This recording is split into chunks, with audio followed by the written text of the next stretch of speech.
tranquilo, professor, pode prosseguir. Beleza. Muito bem, a gente sabe que no ensino tradicional, o estudante costuma ficar sentado e calado na sala de aula, enquanto ouve o professor, né? Então, isso eu me lembro muito bem quando eu comecei a dar aula, que existia uma comparação entre eu, que era um professor de matemática de ensino fundamental, então, na época eu dava aula de geometria, né? Eu criei uma separação na época, numa escola, né? Uma escola privada, de a gente trabalhar a geometria e a álgebra ao mesmo tempo, né? E aí, eu, no início, trabalhava as duas, eu tinha 3 aulas de álgebra e aritmética e 2 aulas de geometria, né? E depois a gente expandiu isso para todas as séries do ensino fundamental 2, e aí ficou um professor só para geometria, que ficou eu, e outros professores ficaram com a parte de álgebra, dependendo das séries. Então, eu fiquei com a parte de geometria do quinto, né, do quinto ano, que na época era a 6ª série, até a 8ª série, ou seja, do quinto ano ao 9º ano. E aí, a minha aula era construção, né? Então, os alunos construíam tudo que você pode imaginar. E aí, a gente ia discutindo essas construções, né? E aí existia uma comparação, né? A minha sala de aula era uma bagaceira, era uma bagunça. Os alunos não ficavam calados, né? Era sempre grupos discutindo um com o outro. E aí, você já viu como é uma sala de aula, né? Imaginar uma aula de matemática, né? Com todo mundo conversando e todo mundo dialogando é muito complicado, né? Principalmente uma escola tradicional. E aí chegou um momento que a diretora me convidou, né, para apresentar, e a sala de aula, essa turma era vizinha à direção. E aí ela fez uma comparação minha com uma comparação com o professor de História. O professor de História, ele dava aula, falava,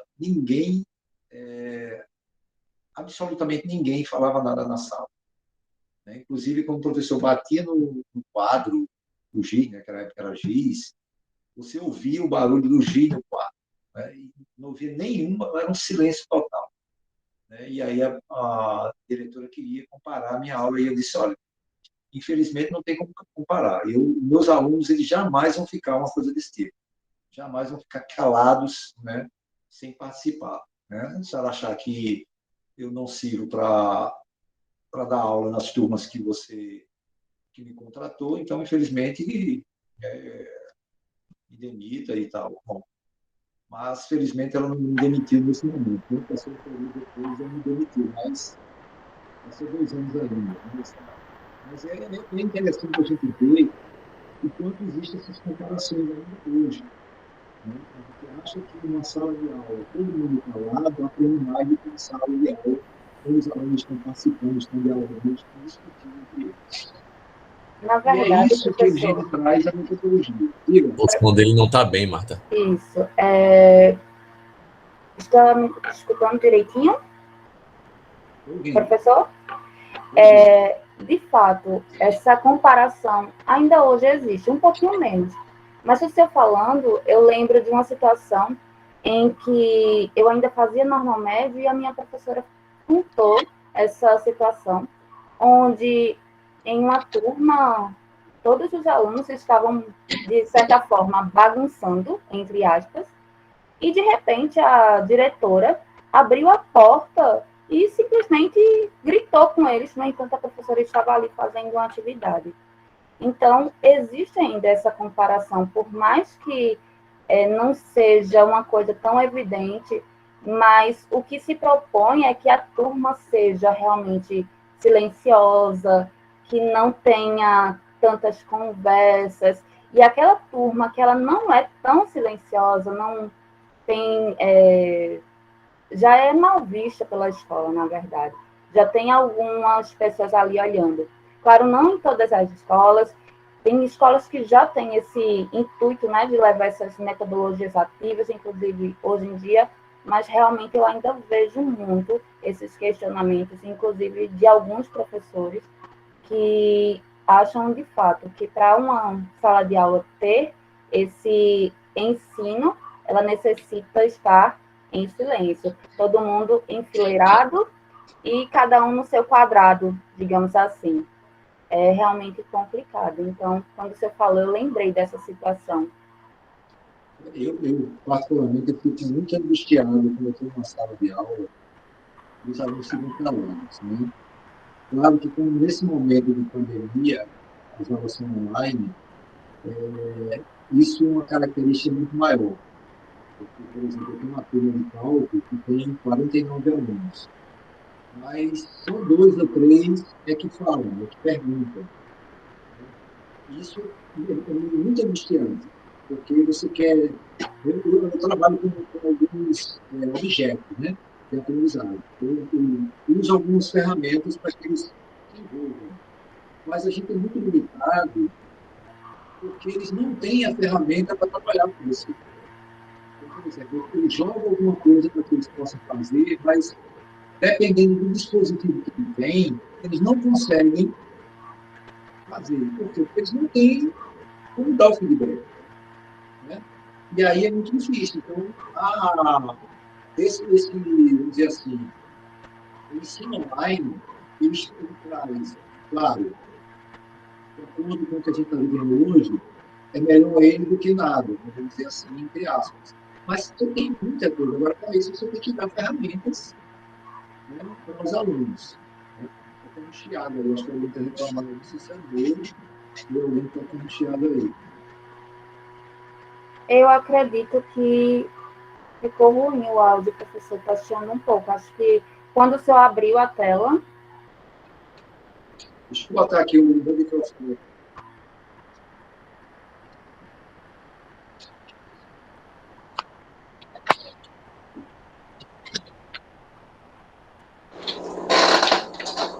Está melhor? Está mais alto. Bom. E eu não estou vendo mais chiado. Acho que era o que o computador aqui está carregando, né? E o celular também, então deve ser isso. Pronto. Bom, então, como a gente estava falando, então essas questões de você trabalhar processos de aprendizagem e envolver os alunos dentro de um princípio maior é muito complicado porque as escolas elas não têm vamos dizer assim, esses materiais e o aluno também não tem, né? Então, para se trabalhar online é algo complicador. Por quê? Porque você precisa usar ferramentas. Então, por exemplo, a gente está aí para fazer uma formação. Inclusive, já convidei a Marta para participar dessa formação com o município aqui, né? E aí, a gente estava fechando antes de começar aqui, né? E aí, o que acontece? Os professores não têm ferramentas que vão trabalhar com os alunos online e não têm ferramentas para trabalhar o ensino híbrido, né? Que é uma das formas da metodologias ativas. Então, como vai se dar esse princípio? Né? Então, aí é quando eu trago o que eu uso muito lá na licenciatura, é trabalhar as metodologias, ou seja, trabalhar as formas de atuação com objetos de aprendizagem, com jogos, né?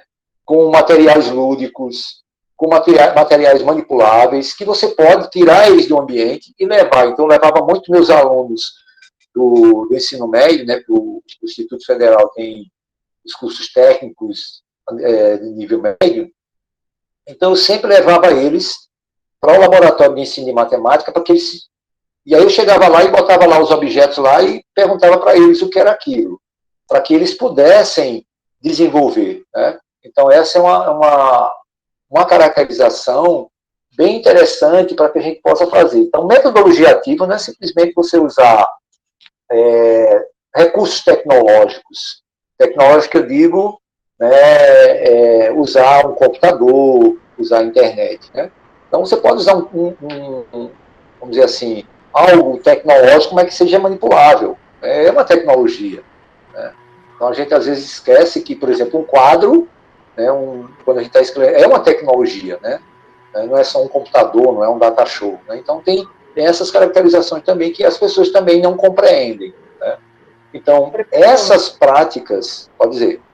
No caso, Robson perguntou quais são as disciplinas que o senhor atua atualmente.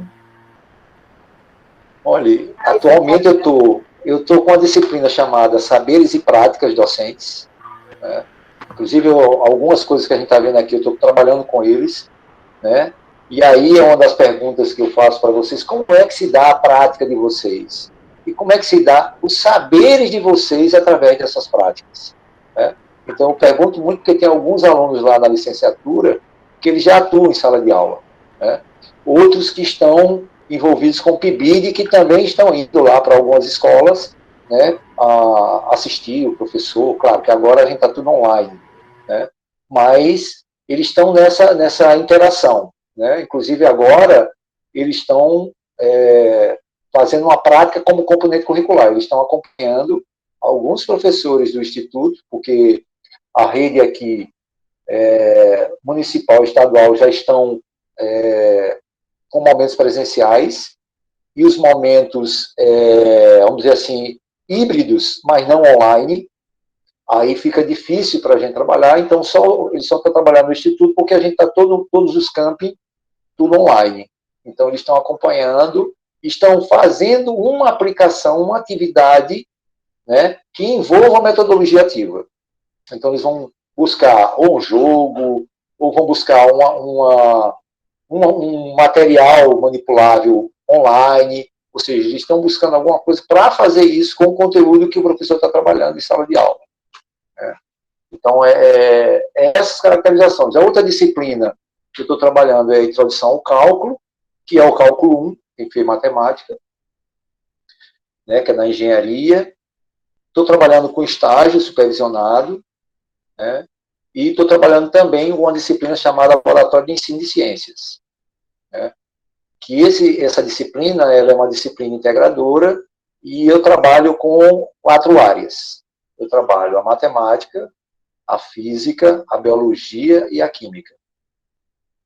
Então, eu reuni 4 professores diferentes, né, dessas áreas, e aí a gente foi discutir com os alunos, né, temas que eles podiam buscar. E aí eles escolhem qual é o tema, escolhem qual é o conteúdo que eles vão envolver, qual é a série do ensino médio, ou seja, qual é o ano, e eles vão buscar uma interação dessas áreas envolvendo um conteúdo que eles escolherem. E aí, em cima disso, eles buscam fazer o mapa conceitual, né, fazer o mapa mental e buscar uma interação que envolva um jogo ou alguma aplicação nessas 4 áreas. E aí a gente está fazendo isso. Eu sempre trabalho presencialmente, eu faço isso, né? A gente sempre, os alunos vão conhecer os laboratórios de biologia, de química, de física, eles conhecem, depois eu vou com uma prática, né, que aí é o professor de física que apresenta um objeto de um projeto, vamos dizer assim, ou um problema, e os alunos, naquele problema ou naquele projeto, eles vão buscar resolver algo que envolva a matemática. Então, eles veem o que acontece lá no experimento, e dali eles vão tirar algo que envolve a matemática. Então, por exemplo, a gente vai para o laboratório de física, e aí lá a gente tem as forças que agem, né? Então, você pega lá, vocês têm no nanômetro, você tem algumas, você coloca as forças agindo, e aí eles vão lá. E alguns, professor, aqui, pelo que está vendo aqui, tem um ângulo. Que ângulo é esse? Como é que a gente calcula esse ângulo? Né? Aí, bom, lá tem, no laboratório lá de física, você tanto pode ver a coisa prática, vamos dizer assim, mexendo na ferramenta, como essa ferramenta ela pode também ser mexida no computador. Então tem um programinha no computador que eles vão mexendo e vão vendo que a ferramenta que também está mexendo. E aí eles vão ver, eu quero um ângulo de 30 graus. Então o que acontece com essa força aqui de 30 graus? Ela se decompõe. Aí eles vão lá, aí eles vão fazer, aí a trigonometria. Como é que aparece a trigonometria? Então eles vão fazendo essa aí. Em biologia a gente vai fazer a mesma coisa. Então, por exemplo, a gente viu animais, né, lá a gente tem um bocado de animais empalhados, né, que encontraram mortos, e aí acabam eles melhorando para deixar lá para estudo. E aí a gente vê conjuntos, Então, os conjuntos, então a gente trabalha com conjuntos, aí eles que vão dizendo, não somos nós, isso é o conjunto disso, conjunto daquilo, não. Aí isso caracteriza alguma coisa, então eles vão, a mesma coisa na química, então a gente vai fazendo essa interação. Então, essas práticas é metodologia ativa, né? É algo que, e é ensino híbrido. Você está tirando os alunos de sala de aula e levando eles para outros ambientes, né? Teve um período que eu estava participando de um programa, que aí um amigo meu que está agora, ele é da Química, ele agora está em Recife. Mas a gente tem um projeto muito interessante, né, que envolvia alunos envolvendo as ciências. Esqueço agora como era o nome, meu Deus. E aí a gente teve a Copa do Mundo. Os alunos tinham que buscar algum produto, algum problema, algum projeto que envolvesse a Copa. E que envolvesse áreas. Aí teve aluno que envolveu a química com a física, a química com a matemática, com a biologia. Foi riquíssimo. E eles fizeram maquetes. Era uma construção de maquetes. Foram fantásticos. As coisas são... E é aquela coisa, a gente sabe que os alunos eles têm uma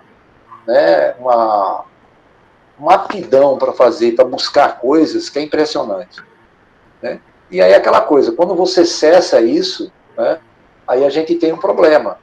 Eu não sei se vocês já observaram, mas quando você está no ensino fundamental 2, algumas vezes você detecta algum aluno que ele fica acanhado, que ele não pergunta, que ele fica lá, assim, parado lá, fica só ali observando, né?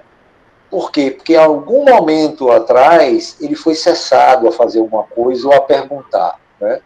Então, muitas vezes um aluno faz e pergunta, bom, ele está no 5º ano, eu já presenciei isso, né? Acompanhando um aluno numa prática, no estágio.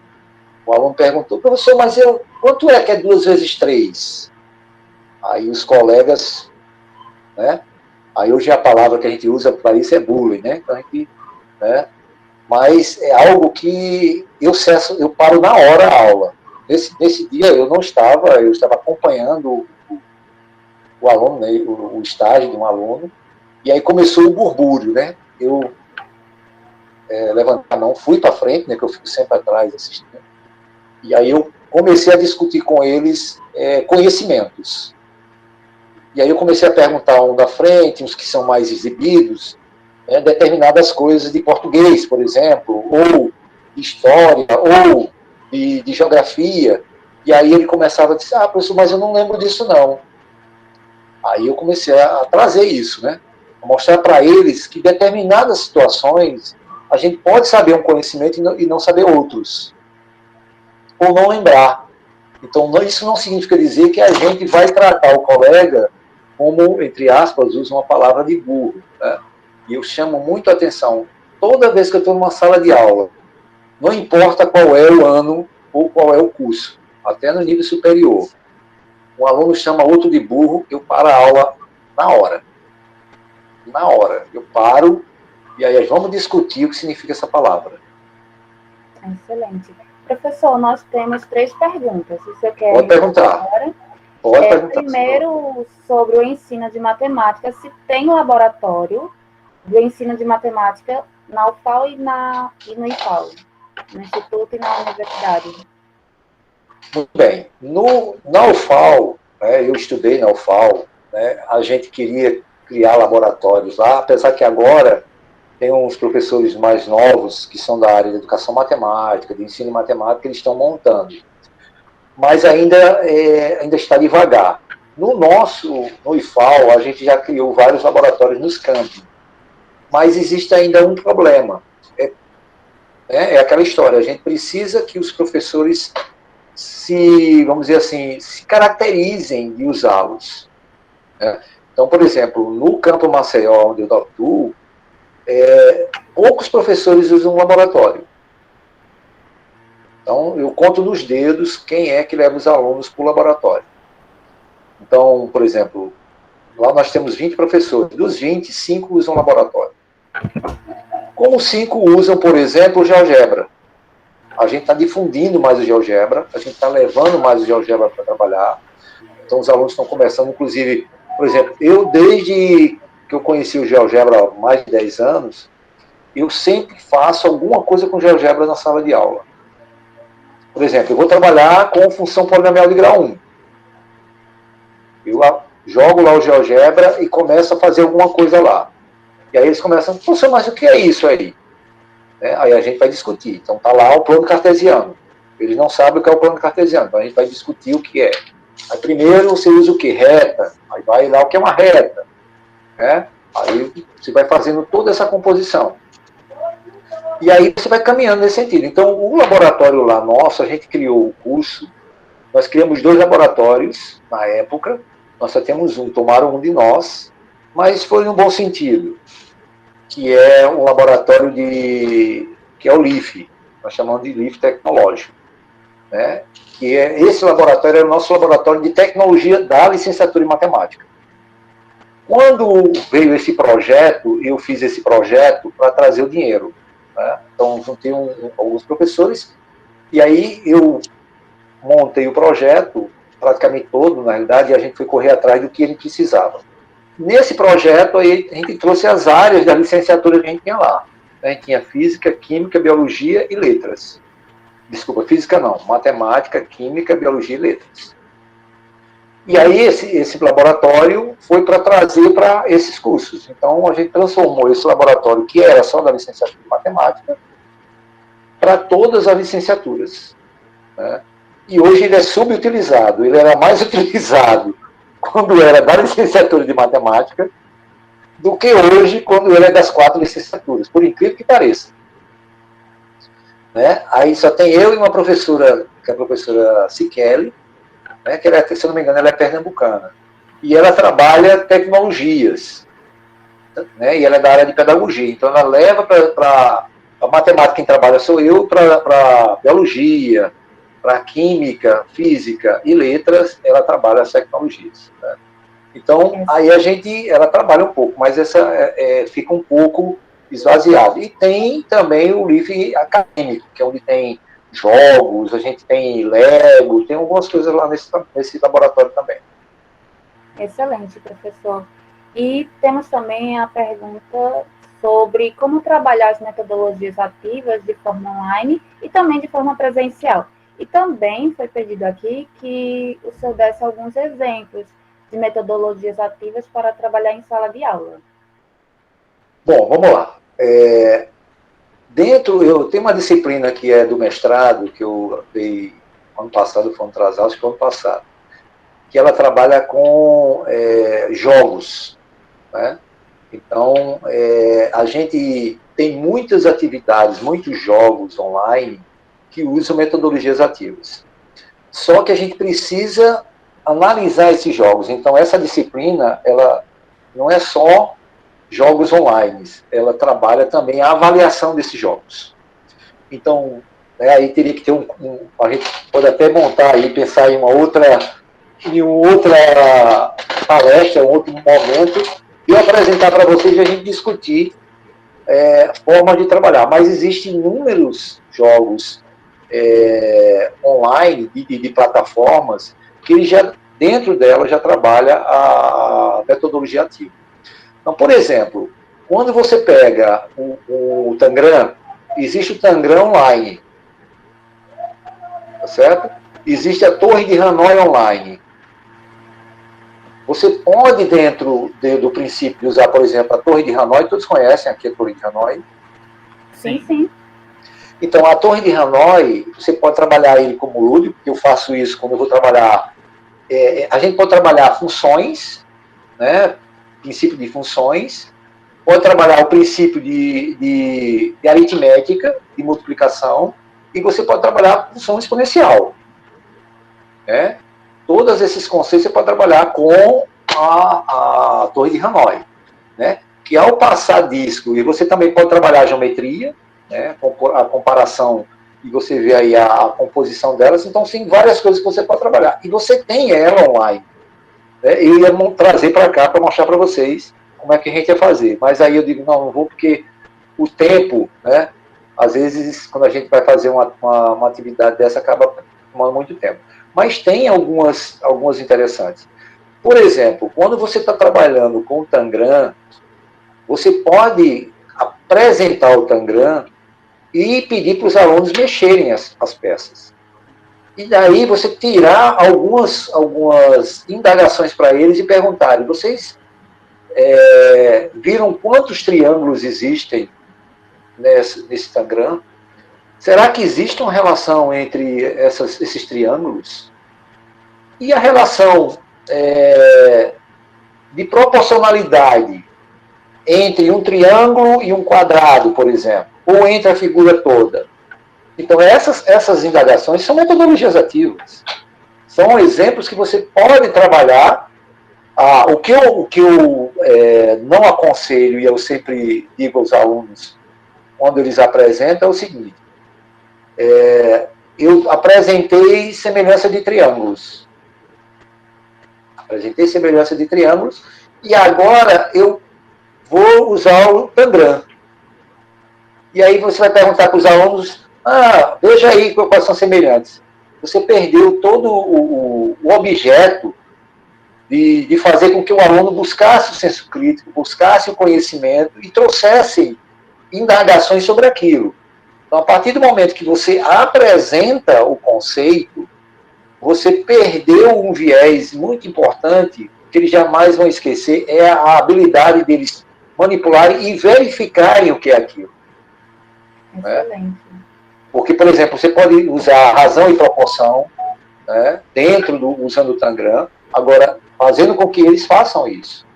E você não perguntando, porque a partir do momento que você apresenta o conceito, perde-se, porque vai ser algo, vamos dizer assim, sem uma prática efetiva. Eles não geraram conhecimento. Simplesmente você está fazendo com que eles manipulem, mas com uma coisa prévia que você já apresentou.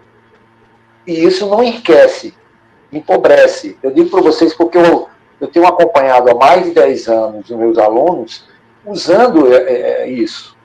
Né? Então, como eu disse para vocês, quando eu comecei lá em 88, 89, né, nessa escola privada, eu começava assim. Eu usava o Tangram. Então, eu fazia com que eles construíssem o Tangram e depois a gente ia discutindo o que é que eles viram no Tangram e aí a gente ia construindo o conhecimento. Então, a gente construía congruência, a gente construía as semelhanças, a gente media os ângulos e verificava, depois a gente verificava se somando os ângulos daquele triângulo dava 360 graus. Então, aí, depois, quando eu apresentava isso numa avaliação, era show, porque eles pintavam e bordavam, as notas eram fantásticas. Eles compreendiam de fato.